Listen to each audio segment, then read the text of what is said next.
So welcome to Evolve Together with Empower People, the show that brings you inspiring stories, expert insights, and transformative advice on ESPN Richmond, powered by MikeKingBiz. I'm your host, Tiffany Joy Greene, founder of Empower People. Each week, we dive into topics that matter most to you, whether it's personal growth, professional development, or community impact, and where everything is rooted in how purpose drives business and impact. So join us as we connect with dynamic guests, explore innovative ideas, and empower you to evolve and thrive in every aspect of your life. Stay tuned, because together we can achieve greatness. Let's evolve together. To learn more about Empower People, you can visit www.empowerpeople.org. That's MPWRPeople.org, or find us on YouTube, Facebook, or LinkedIn. And don't forget, #Empower People.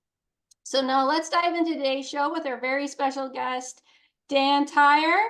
Dan is a 17-year veteran of HuBspot, hired as an employee number 6 in 2007. While initially the first salesperson, Dan also helped expand the sales team through management, recruiting, and training.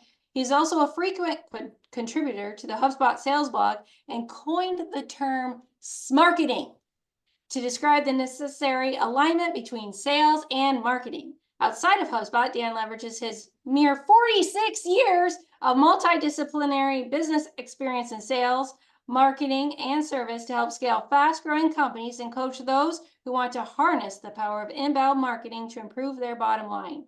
In April 2018, he published a book with Wiley Business Press with Todd Hockenberry called Inbound Organization: How to Build and Strengthen Your Company's Future Using Inbound Principles. And he regularly shares his knowledge through guest appearances on podcasts, and podcasts and speaker events worldwide. In January 2024, Dan transitioned to CEO of Tyre Angel, the investment company that helps build great leaders and build great companies, and currently has about 30 investments worth almost $500 million. And let's not forget what it says on his website. He believes in doing the most good for the universe. So in his local Arizona community, Dan puts pen to paper with his life motto of always be helping, and spends time advising startups and mentoring executives and young people with ambitions with the Arizona Commerce Authority and Galvanized location in Phoenix. He also demonstrates his commitment to social responsibility with mentorship at HuBspot and doing local office hours 1 day per month. Most proudly, Dan has been married to the beautiful, smart, and thoughtful Amy Tyre for 35 years, and they share 2 children, Eli and Sally, and a rescue pup named Stinson. Without further ado, let's welcome Dan to the show. Wow, that's quite the bio. I don't think we have any time left, right? I should take you on the road with me, Tiffany. Amazing. Incredible, right? I got to cut that down to like 3 sentences though, right? That sounds like a lot. Well, that's very nice to see you. Nice to see you. I know. So you're the lion extraordinaire, right? So thank you for coming. You are the lion. I was kind of hoping you're going to wear the lion. The lion. He has a lion costume. I'm on the road. Yeah, I know. It has a tail. It's at the dry cleaner. I'm on the road. I can't bring the lion costume with me everywhere. Believe me, when you go through TSA with a lion costume, people give you weird looks, right? Right, Tiffany, how long have we known each other? I believe we met in 2020. I was taking a HuBspot sales training. I don't recall the official name of the training. I know I had to submit an application, and then I got noticed that I got in, and I loved every second of the training that I had with you. Your energy was just infectious. And I've been told I have high energy too, so it was nice to feel not so alone. And then, but I learned so much, and I always talk about when one of the things I love that you talked about was lizard brain. Can you share with people just real quick what lizard brain is? Sure. It's a Seth Godin construction. Talks about the visceral feeling that you have when you talk with someone, right? And it's sometimes referred to as caveman brain or just your intuition, right? It's your fight or flight kind of instincts, right? And when you're calling people you don't know, right? Like picking up the phone, it used to be called cold calling, right? If you've cold called before, you know it's a long, hard slog, and we don't cold call anymore. Anybody knows, if you know the efficacy of cold calling in 2024, put it on our LinkedIn or send me an email or something like that. If you get it right, I'll buy you a breakfast sandwich, because it is very, very low effectiveness. Making 100 calls like to 100 random people without ever meeting them, without ever doing any research, converts. I guess I'm going to get the answer, so I might owe a lot of breakfast sandwich, less than 1%, right? So you're wasting 99% of your time, effort, and money. In 2024, we do what's called warm calling, which is completely different. You make maybe 10 or 12 calls a day, right? But you know who you're calling. You're calling Tiffany. You know that she runs a organization called MPWR. You know that she's in Richmond. You know that she's featured on ESPN Radio in Richmond. And you start the conversation with something that's interesting to Tiffany. You're like, Tiffany, I see you're talking all about purpose-driven business.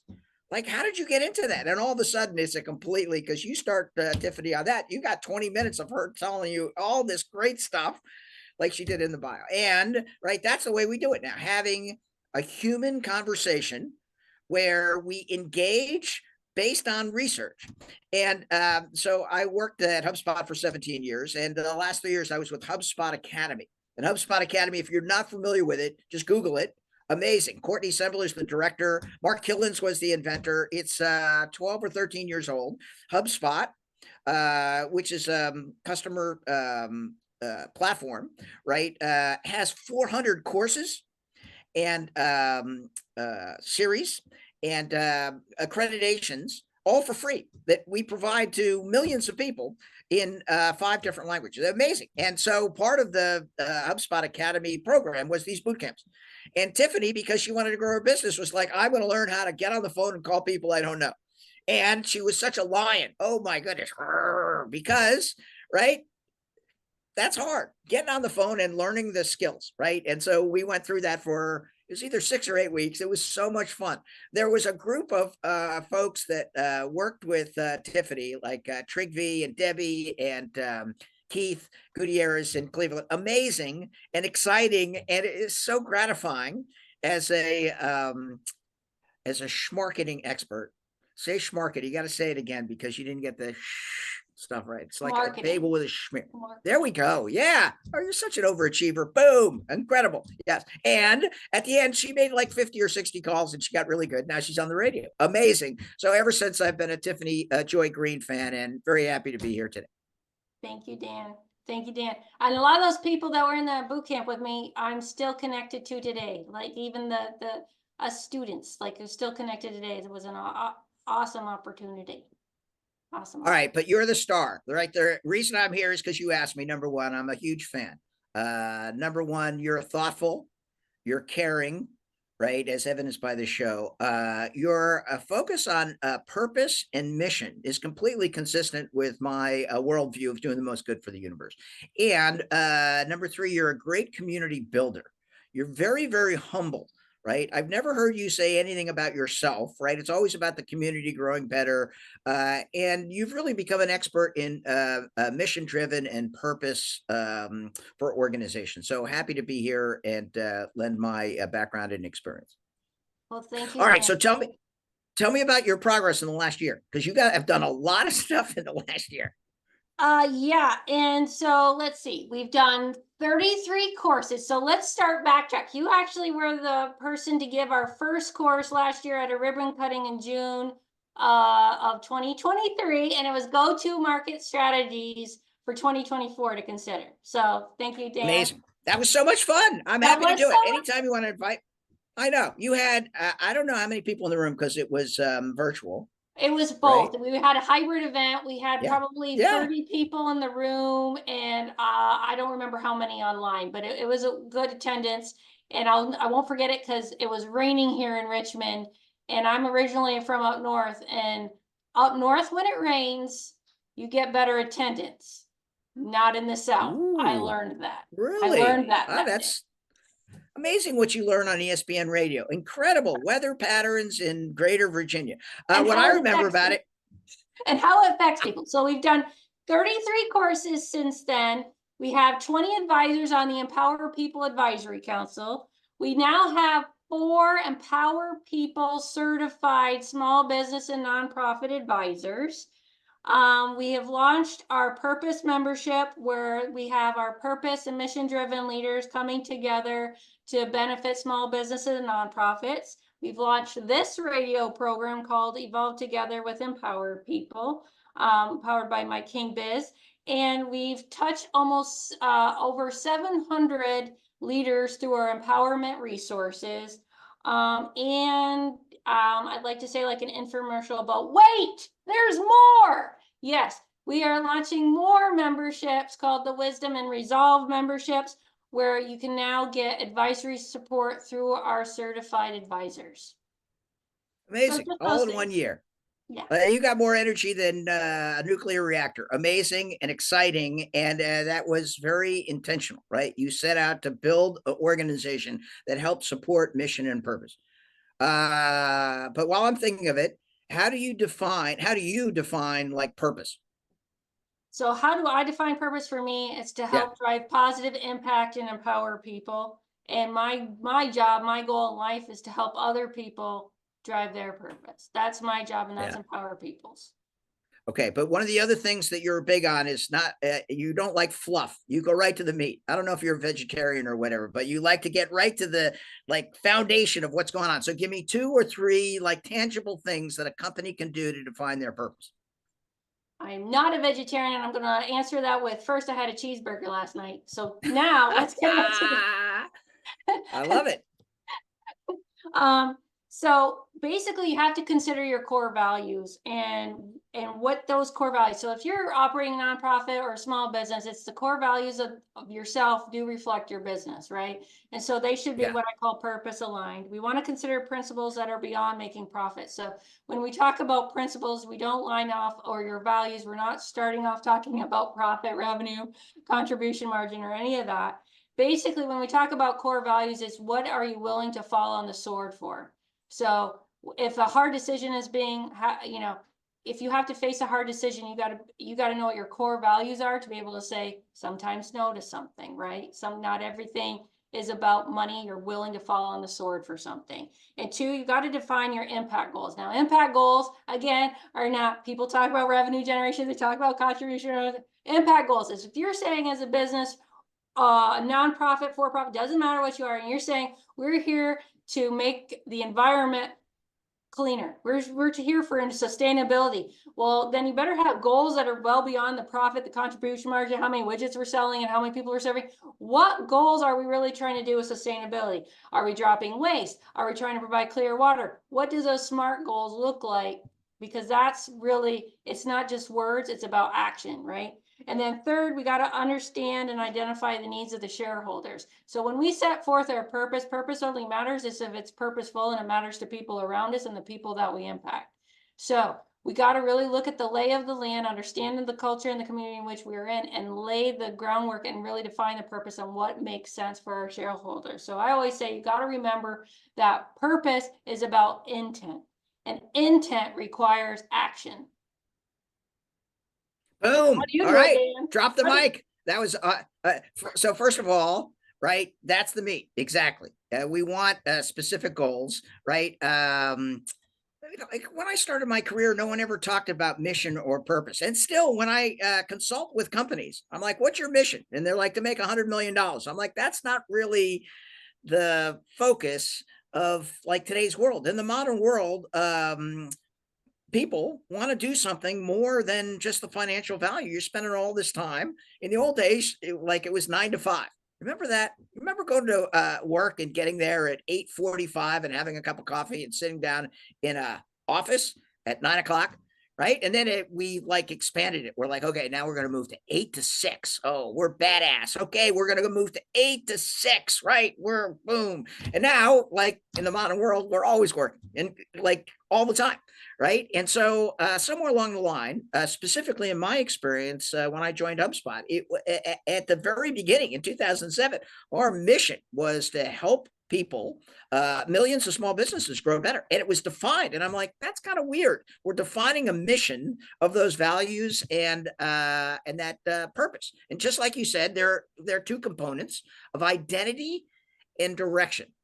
And purpose is why you exist, the fundamental reason for an organization being there. and the impact that you make. The mission is what you do, right? And what I've learned is that in essence, purpose is the why and mission is the how. And working with a lot of solo entrepreneurs and small businesses and mid-market companies, if it's just you, it's easy to like know your mission, right? Like for Tyre Angel, which only has 2 employees, it's all about doing the most good for the universe, and that's good. I can remember that. I don't have to explain it to anybody. Kara knows it, right? If somebody says, "What's the mission of Tyre Angel?" She like right on the ball, right? When it's 10 people, you can get everybody in a room and you can explain it. This is our mission. This is our purpose.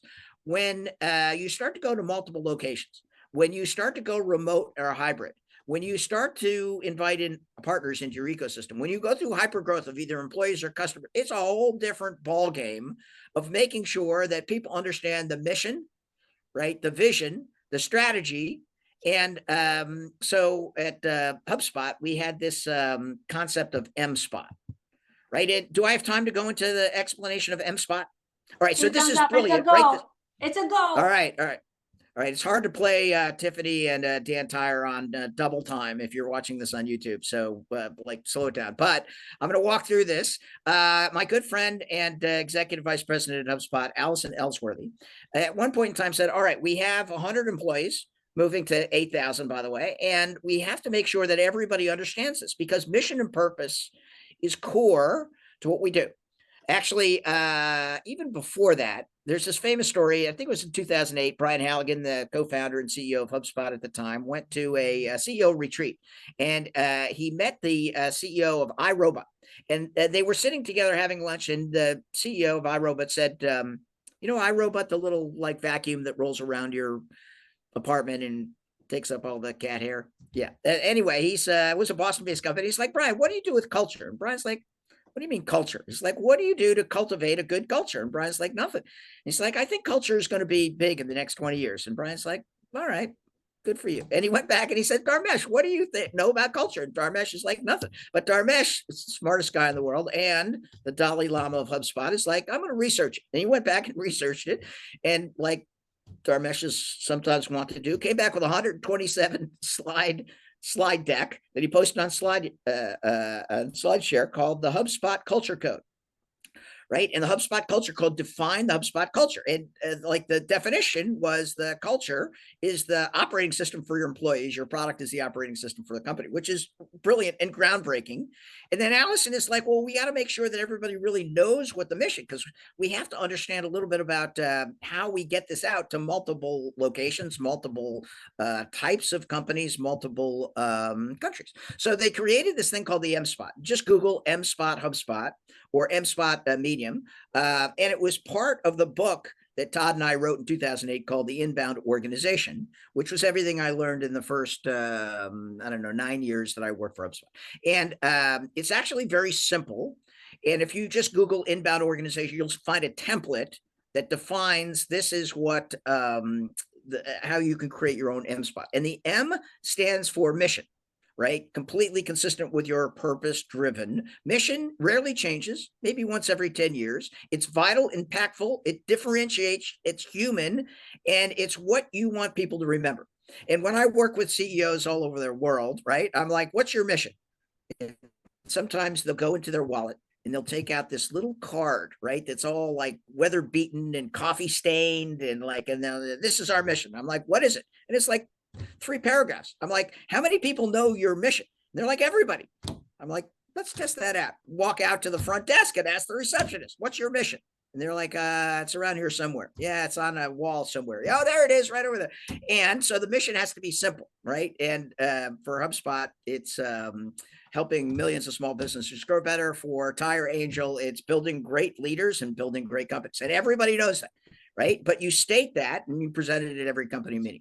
The S is the strategy or who you serve, right? And entrepreneurs like Tyre Angel, who we serve is entrepreneurs and startup founders globally with emphasis on women founders and people of color, right? That's who we serve, right? And we want everybody to know that is our ecosystem, right? The P in MSPOT is plays. Right? Those are the 3 to 5 things that you're going to do that you want everybody in the company to know, right? That are super important, right? And they're big initiatives that last the entire year that everybody should know. This is how you keep everybody aligned, everybody behind, all the wood behind one arrow. The T is targets. This is how we make sure we're successful, right? This is the tangible way, exactly what you said. The SMART goals, the measurable goals that we're going to have. Sometimes in MSPOT, you'll have stretch T's or stretch goals where you'll have one column that says this is the target, this is the stretch target. And the O in MSPOT is the most important, right? Do you know what the O stands for, Tiffany? What you don't do. What you omit. Omissions. Yeah. Amazing. And like everybody in business philosophy always says, leadership principles, you got to stay focused on your priorities. And then they give you 26 things to do, which is like counterintuitive. To focus on those 5 plays, that means there's things that you cannot do this year. Doesn't mean they're bad ideas. Doesn't mean that you shouldn't lean into them sometime in the future. Just means that we're not going to focus on them this year. And omissions are transformative, because in the MSPOT format, you honor people to say, this is a very good idea, but we're not going to do this because it'll take away from our initiatives in the plays and our ability to hit the targets. The MSPOT format, like you could do it with your leadership team. You could do it very, very simply. You could find the template on the internet. And it's a great way of making sure that your essence, your purpose, your mission is identified, archived, and spread throughout your entire organization. Thank you, Dan. I want to ask 2 things. One thing I'm going to say is I think we have a little bit extra time, Dan, and I didn't tell you we were going to do this. I'm kind of just looking at the time like we got a little time. So first question that goes in the chat that you'd like to ask Dan or I, we'll ask that question. We'll give a moment to Dan to answer that question. It's first come, first served, make it easy. So if I see that, but Dan, in the meantime, can you give me 2 more tips on how generating more profit with purpose? Can you give me a couple more tips on that? I'm an overachiever. I can give you 5. And by the way, I can stay here all day, right? I've never been on ESPN radio before. It's very unlikely, but very exciting. I'm going to tell all my friends. All right. Number 1, at core to like growing in the 2024 in the modern world is always be helping. Right. In the book Inbound Selling by Brian Signorelli, which Mark Roberge, my boss at HuBspot, and I wrote the foreword to it. What we said is that there are 2 important components of selling in the 21st century. First of all, you have to be human, right? Which it's kind of a little bit disappointing. You have to remind people they have to be human in 2024, but just look at my Twitter feed and you'll realize, okay, it's a great reminder that everybody should treat people like a respectful human being. And that means we don't buy lists and spam people and send the same stupid stuff. What really like gets me grumpy old man mode is when somebody links into me on LinkedIn and then sends me spam. Right? Did you miss it? Did you meet that? And I'm like, really? You're going to poke that bear? I'm conflict oriented, man. Not only will I remove that connection, but you might show up in one of my next presentations all throughout the world as a terrible human being, right? Which may be a little overkill, but I've had 2 cups of Guatemalan coffee this morning. All right. But treating people like humans is very, very important. Right. And then always be helping, right? Playing the long game with both employees and customers. For employees, there's some easy things that you can always do to show that you care. Number 1, weekly one-on-ones, right? And if you don't know how to give a good one-on-one, right, let me know because I can give you the outline, right? I love giving one-on-ones. I tell everybody I manage, I'm going to be the best manager you've ever had. I'm going to like ruin it for the next 30 years. You're going to be thinking, oh, you're not quite as good as that guy Tyre, which obviously in the ego realm, I don't lack for being humble, but it's like giving a one-on-one is super important. You want every interaction where people are leaving all excited, all pumped up, all like, yeah, this guy understands me. Yes, we're working on that common problem. And so to give quality one-on-ones, I recommend what's called a super sheet, right? And Tiffany, have you ever had a super sheet? I believe so. I feel like I got a super sheet in that training. No? So that maybe a super sheet is where the person that is doing the one-on-one, the subordinate, will put together a archive of all the times you meet, and they have to go in and they have to put the top 3 priorities, only 3, right? I just published a blog article on dantyre.com about the the beauty of just having three things to concentrate on. And they are going to put down the things they want to talk about. You start every one-on-one with Tiffany. How are you doing? And I want to hear from you. And we're now using the mood meter. Have you ever heard of the mood meter? No. Oh, mood meter is amazing. It's in the public domain. You ask every man in the United States, how are you doing? And they say, fine, good, okay, which is horrible because number one, it's not true. Number two, they're not in touch with their feelings. The man code is to push your feelings down, right? And so mood meter, I think, is 64 boxes where you say, I am feeling exhilarated and exuberant, or I am feeling depressed and like hopeless. And now we have a really thoughtful conversation of what's going on. And then we're like, all right, let's go back and see any of the previous action items from our super sheet. Is there anything that's outstanding that I haven't done, you haven't done, right? And then let's move to your three priorities. And by doing that, right, it's a great opportunity to make sure that people understand that you're leaning in, that you really care about them, and that they get an opportunity to really forge that subordinate manager relationship. All right. Number two, everybody should have a personal development plan. When I was managing salespeople and sales teams, right, the coaching style was always pick one thing. And sometimes the manager would do it. Sometimes the team member would do it, but it was always like a joint decision. Okay, this is what we're going to focus on. And let's just do one thing, right? So you don't get burned out, so that we really, really learned it. One of the things that I've learned is people have different learning styles, right? There are some people that have been on my team where it's been like their learning style was they had to fall in the same pothole like 6 times, right? And like they were very intelligent and they were very well-meaning, but they had to make the mistake 5 times before they got it. And it wasn't until I was later in my managerial career where I recognized it wasn't a question of motivation or skills. That was just their learning style, right? And I got to tell you, it's painful to fall into the same pothole for 5 times, but get it on the 6th. But once you realize that, you're like, okay, number 1, that was number 2. Okay, we're at number 4. And it turns like a potential negative into a huge positive.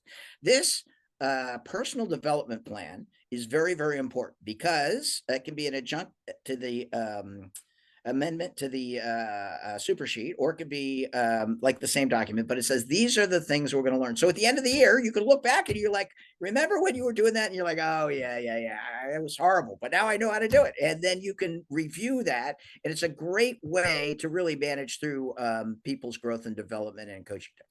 And then I'm a big believer in making sure that I understand how team members want praise, right? It wasn't until I was 50 until I realized some people don't like public praise. Do you like public praise, Tiffany? Yes, for the most part. All right, you better, because I just praised you on ESPN radio through all of Richmond. So if you don't like public praise, I probably should have asked you in the briefing meeting beforehand. But there are some people, right? My friend Becca Wolf, she's like, don't do that. And I'm like, what? She's like, don't build me up in front of the whole team. And I'm like, why? She's like, I don't like it. I'm like, okay, I'm never going to do it. And that's the first time I realized, that was 20 years ago, but the first time I realized just because I like it doesn't mean somebody else like it. And especially an introvert. And this woman was amazing, incredible. Right. And I'm like, all right, well, how do you want me to praise you? And she's like, I don't know. I'm like, maybe I should call your mom. She's like, what? I'm like, maybe I should call your mom. She's like, you'd call my mom? I'm like, yes, I would. And I did. Okay. And I have done that 25 times. It's the greatest thing ever. Okay. What parent does not want to hear that her daughter or son is doing a great job? And I called this lady. She's a professor at Stetson University. And I thanked her for lending Becca for in our organization because she was working for her. And this lady would not get off the phone, right? Amazing. For 45 minutes. I always knew Becca was going to be great. And she was incredible. And I think Becca has a 12 or 13-year history at HuBspot. Keep getting promoted and doing all that great stuff. But what I learned is the praise is individualized.